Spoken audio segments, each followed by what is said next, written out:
Hirat wali wayogedde ku nsonga eyokuba nti bwe mba nkyavaayo nga ndi muyimbi ndi mu kulwana kubaako wentuuka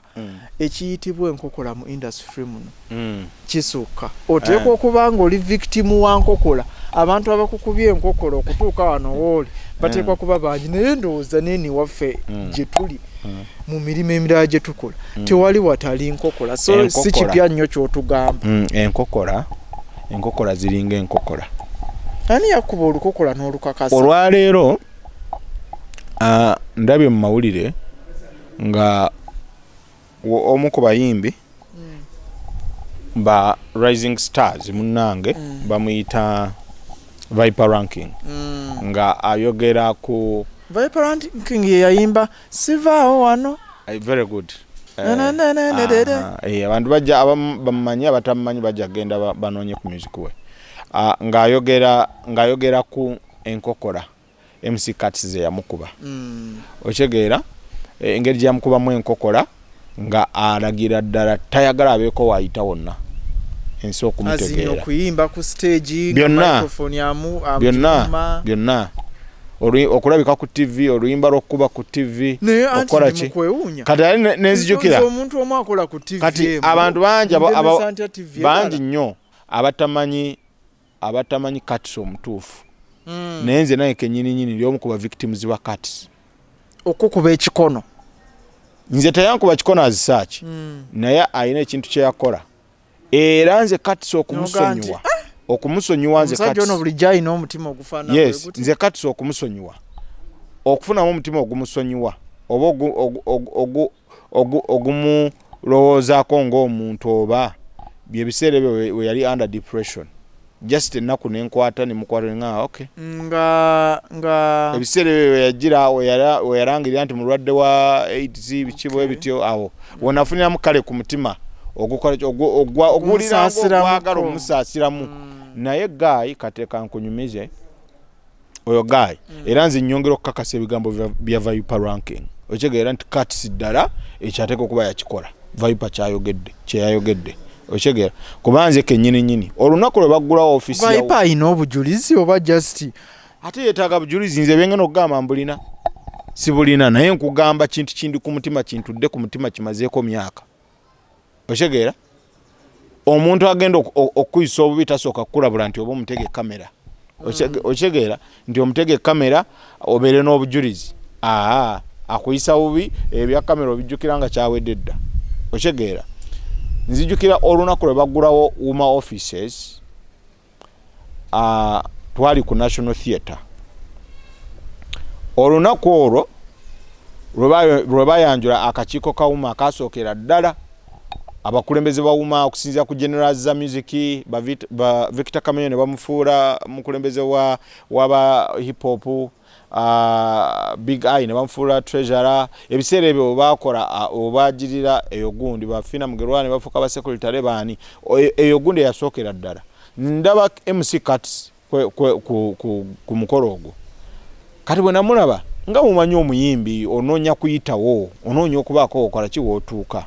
nengamba MC KATS mulabye wali nenga bwe mutuukirira nsobola okukola ki bwe nenjogera naye asobola okubaako wanyamba naddala ku TV eyo ya NBS kwakola ki kwakola kati ngenda bwe natuuka mu maaso ge yali akutte essimu ye neneewombeeka bulungi nnyo ne mubuuza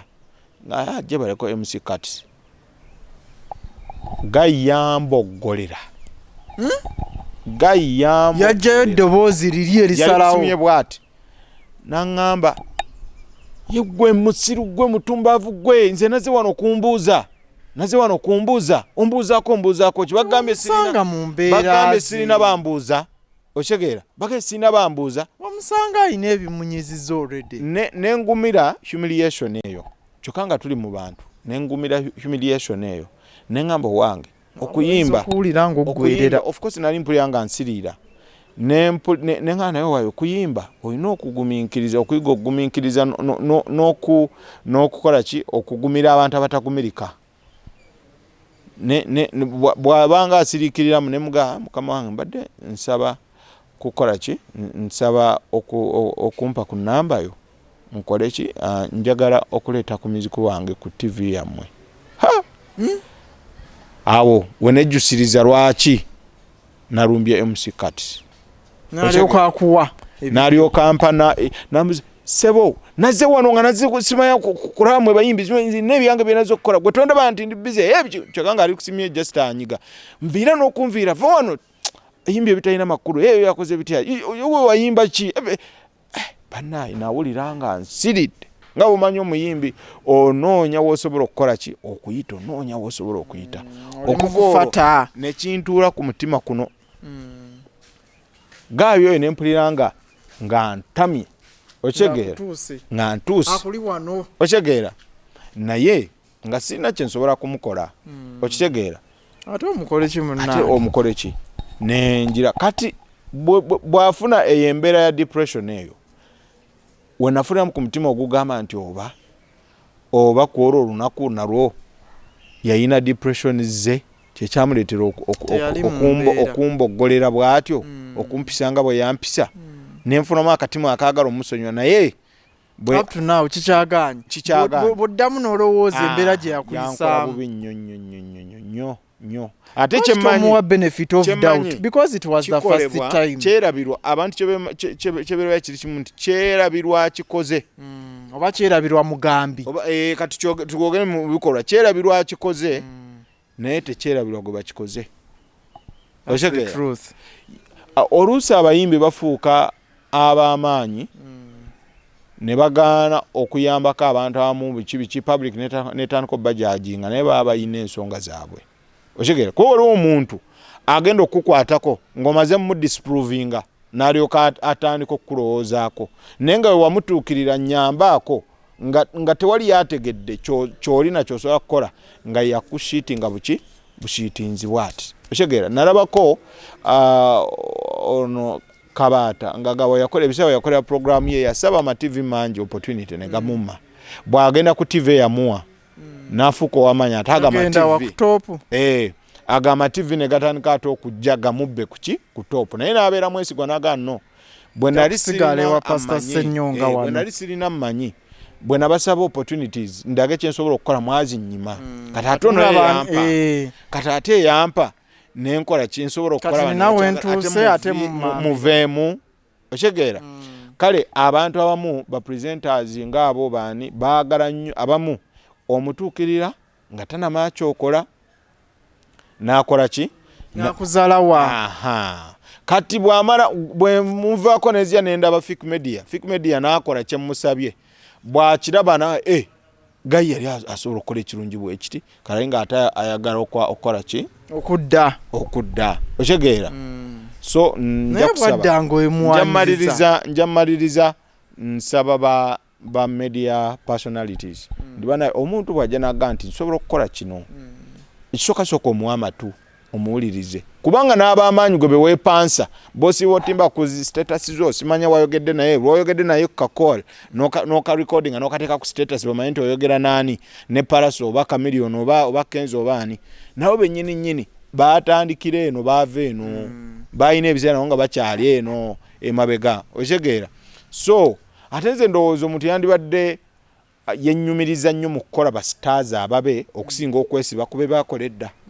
okitegeera esonze ndowooza ba media personalities ekyo mukikole ki naye nga kukirihira ati owakoze okunoonyereza n'ozuula ddala kiki ekibatabula KATS ne Viper seetaaga kunoonyereza kuba nze nkugambye nti nze kennyini yali ankozeeko ekyo kati gwotuubulidde story eyo Viper byayogedde bwe mbigeraganya ne KATS kye yankola okitegeera nkonfaminga bukonfamizi nti yakikoze kuba already yali twetaaga okumanya tulina okuwuliza side eno ne side very arrogant bw'abaga nti yamukuba ekikono kyokka bw'abeera mu kamera alaga kirala but he is very arrogant taagala kumanya okitegeera he is very arrogant and in a way that makes people that can easily make people give up on their dreams yet he wants to chase his own dreams okitegeera he wants to keep on chasing his own dreams but then he's very arrogant when it comes to other people chasing their other dreams also okitegeera n'ayagala gwakumalemu amaanyi oddeyo mu kyalo gaye sina kye nsobola kukola because olaba omuntu bw'aba atandika abeera ali ku bintu ebibiri asobola okugwamu amaanyi n'akivaako oba okufuna amaanyi n'agenda ddala mu maaso okusinziira bw'omuyisizza kati ky'obama bangi nnyo abateeka okuba baava kugoba ebirooto byabwe ku lulwe kuba ffenna tetulina bugumiikiriza bwe bumu oba tetusobola kutakinga humiliations in the same way osobola you can humiliate me nenkigumira naye waliwo atajja kukigumira okitegeera nga bwe kimutuukako agwamu amaanyi n'alaba agenda okubalamu kati eyo TV emu omukoze bwotyo ate endala naye bwe banaamukola bwe batyo n'endala n'alowooza n'endala bwe ziba zigenda okukola ki okumuyisa naye waaya n'abivaako n'asobola tawalwa naye ndowooza n'okufake media katukusabe omuddiremu omusonyiwe ekyo kiveewo kyaliwo kyapening around what time kati okusinziira ku kika kya music kyenkola kyekisookera ddala naki si tatagwayo nnyo tomwetaaga nnyo olugendo lwange simulabayo nnyo wagenda kungasa otegeera ojja musanga ku bivule eyo ng'alina okukuwa microphone andi kakati ku bivule era bajja kuba bansasudde nga talina buyinza buŋŋaana kuyimba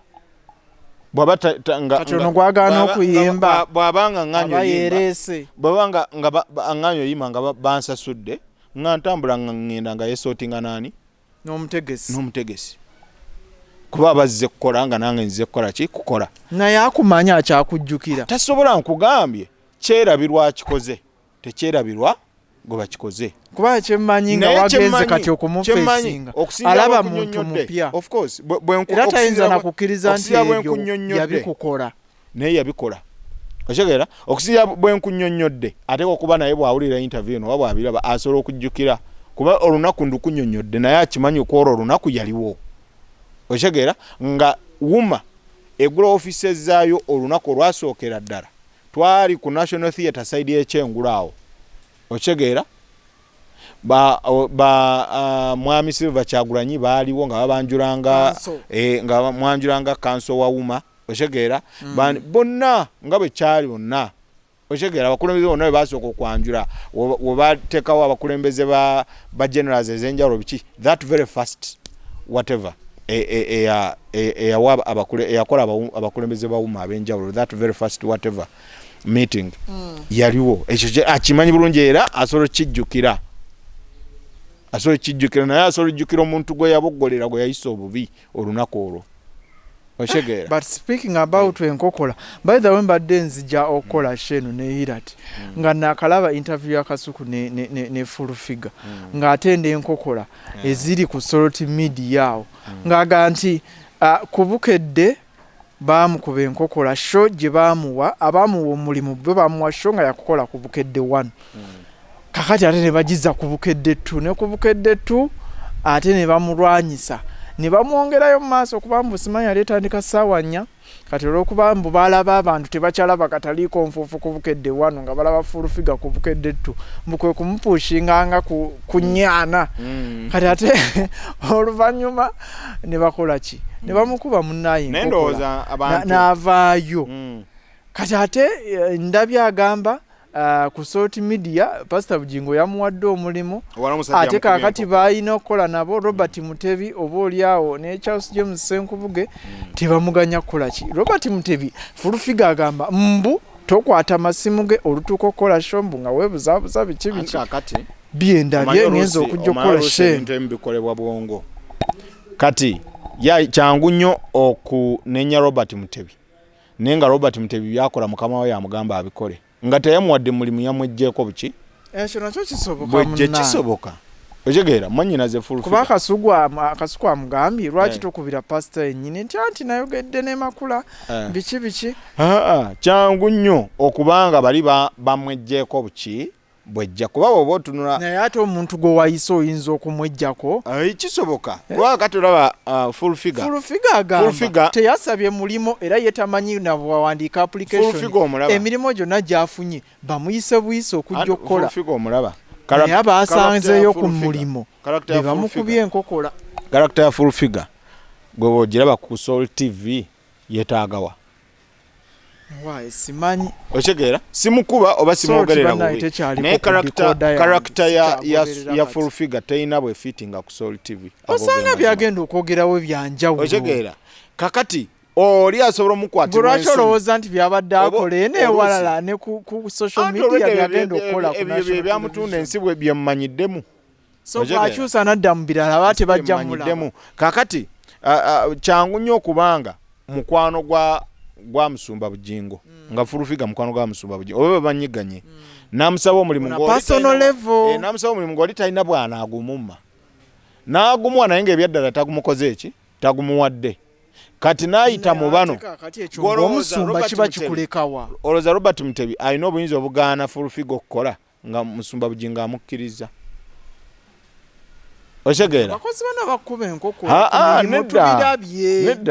nedda takugaana directly naye ng'akugaana indirectly kubanga olina okukola naye oli nga yamuwadde naye nga tamuwadde then bwe kiba bwe kityo omusumba mukyamu yandibadde amubulirawo ekituufu okitegeera kwa kati ng'omusumba ekyo kiba kikuleka omuntu okumuwa nga ate tomuwadde waliwo n'omusumba okikola nga protecting brand ya TV ye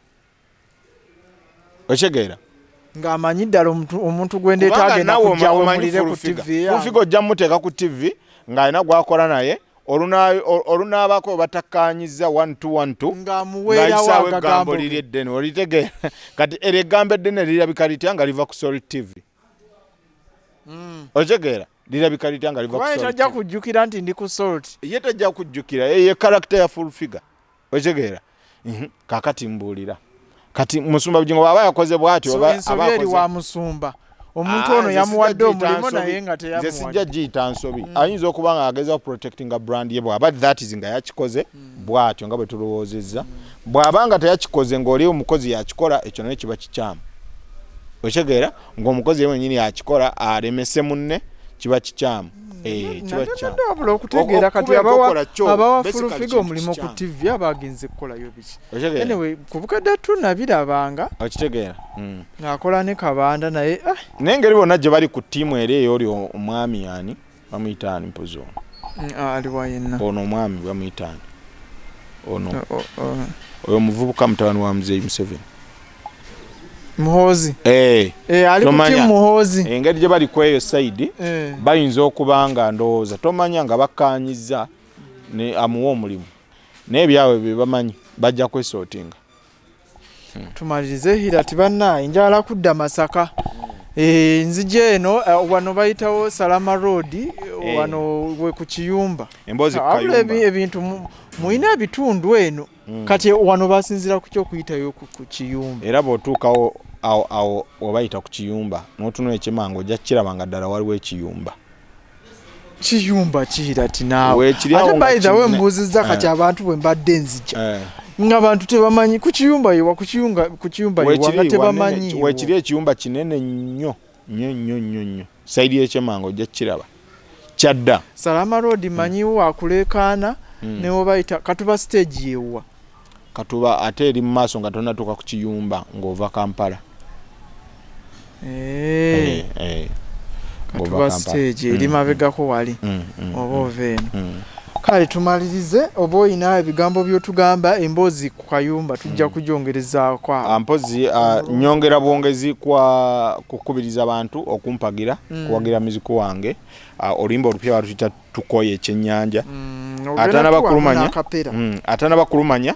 genda olunoonyeko ku YouTube bw'olufuna lusindikireko munno ba media personalities abali eyo bannange mbasaba mukkirize tukolagane mbasaba mukkirize naye nga munaye omukisa mu ba media personalities ngulina basinga banjagala tukolagana bulungi just oyo gwe nafunako obutakwatagana naye yekka era abasinga relationship yo ne media nungi it is very nice era oyo bwe yampisa bwatyo nenkola ki nemwesonyiwa nengamba He's just one person. The rest are very good people. The rest are very good people. Kati omuntu omunze tasobola kunkyaya ate omanya oba kunnemesa abantu abalala. I went ahead nenkola nenoonyereza paka nenfuna abalala. Yensonga lwaki nga sikyamwetaaga kiri awo. Okitegeera. So mbasaba nange oluyimba lwa tukoye ekyennyanja mu lukube. Abaana abatulaba tukoye ekyennyanja genda omulabe omuwuliriza omanye amakulu agalimu. nze manyi nti oluyimba olwo lulina kye lugatta ku ggwanga lyaffe ate osharinge okole society yaffe ebyamakulu ekyagala biwuliriza abantu baagala city danger amakulu gasinzira n'amakulu agabalwanirira nga boolaba tukoye ekyennyanja bagaagalira ddala era kyemanyi bwe banaalulaba bajja dusharinga bajja ddugaba n'ekirala bampe emikolo ba promoters abalina birthday aba graduation kasuze katya kuchala ndi ku 07 osobola okunfuna ku 07 05 29 12 67 0705 osobola ogenda ku social media gyendi Heal At Better page gyeri gifollowing ne contact yange era kweri ku page bwoba tosobodde gifuna wano ku TikTok gyendi following ku Facebook manya ku YouTube unsubscribing ako ate abatula mwenna Fik Media tusubscribing tusharing embozi kayumba tubeerengawo tusobole okukola ki okulanga tulungamya ate ebintu mpola mpola. Kali tweyanziza producer wa show lwakuba erwayo emboozi ku kayumba tujja kulongosaamu mpola. Okay kali nange njagala okubagaliza ekiseera ekirungi nga mulaba Fik Media kansuubira emboozi ebakutteko mujagadde ebaddemu ebyokuyiga bingi ate era nga ebaddemu n'ebisesa kansuubire nti tubataddeko akamwenyumwenyu ku matama bwe muŋŋamba eyo naddala comments ezimu zijja mu inbox yange ne mutaziteekawo wali naye nfuna nnyo comments nti abanaye ate kino kye mwaleese kyatusanyudde nnyo ate twakifunyeemu nnyo ekyokuyiga ekyo kyenzizaamu amaanyi nange ne ŋŋamba nti buli kimu ekyetaagisa nja kiteekangamu kubanga by the way emirimu gino tegikoleka tuteekamu nnyo by the way okuwa ekifaananyi kyolabaawo tufunayo omuntu asobola okutusupportinga financially okulaba nga omuntu yenna nga kyetukola kikunyumira ng'owandyagadde kyongera okugaziwa n'abantu okwongera okukimanya twetaaga omuntu asobola okukola ki asobola okuyita ku namba yemu natuwa sponsorship nesobola okulwaninga kubanga oluusi ekitulwisaawo oluusi okukola ki resources zitutawanyamu okitegeera so bwe tufunayo omuntu asobola okukwatagana naffe n'atuyambako asobola okuyita ku namba yemu gye mbasomedde netukola ki netukwatagana emboozi ku kayumba nekola ki nesobola okugira netubanga tusobola okugigaziya nebanga ku YouTube gyeri ku TikTok gyeri ku Facebook gyeri biwamu kintu nekyongera okugaziwa. Kali manyi abamu mukyaka abamaziga maniyu babakubye nnyo naye babakubye nnyo 7-0 babayisizza bubi nnyo abamaniyu naye newaffe eno Buddu batukubye it is okay yadde kabadde kagoolo akonze mbala kamu 0 naye kati oluddako obusiro temujja tuwona bwe munaaba mutuuse egenda kwesasuza era encha Real Betis egenda kusasulira ebibi ebyatukolebwako aba Liverpool Real Betis egenda kwetika omusalaba gwa Liverpool. Mubeere bulungi mweraba. Wow.